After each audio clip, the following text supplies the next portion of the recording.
Bonjour, André Marquis, vice-doyen à la Faculté des Lettres et Sciences humaines. Je vais vous lire un extrait d'un roman inédit intitulé La maison terrassée.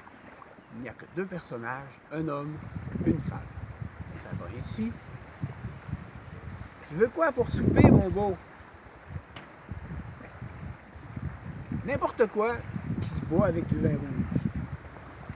C'est pour son cœur, son cholestérol.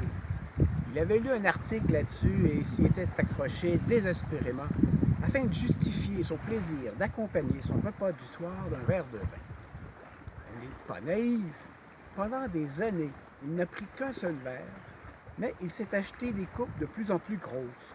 Il avait beau brandir son article en guise de prescription médicale, son tour de taille, comme l'univers, prenait de l'expansion et attestait une surconsommation de calories.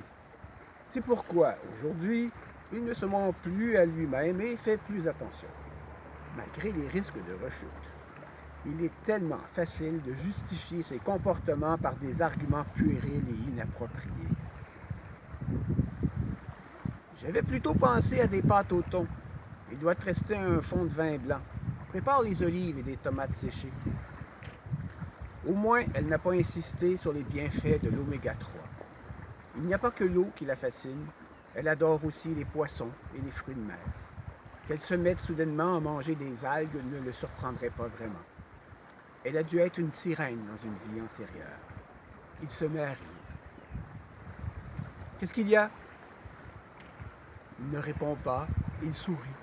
Il va chercher le petit couteau dans le tiroir près du four, ramasse les légumes dans le frigo et s'attelle à la tâche.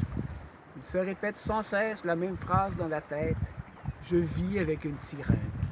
Et cette idée, très romantique et fantasmatique, lui plaît beaucoup. Jusqu'à ce qu'il se demande comment un homme et une sirène font pour s'unir. Il y a là une incongruité physiologique que les contes n'ont jamais résolue. Sinon que, par un tour de magie quelconque, la queue de poisson se transformait en deux splendides jambes galbées et épilées avec soin.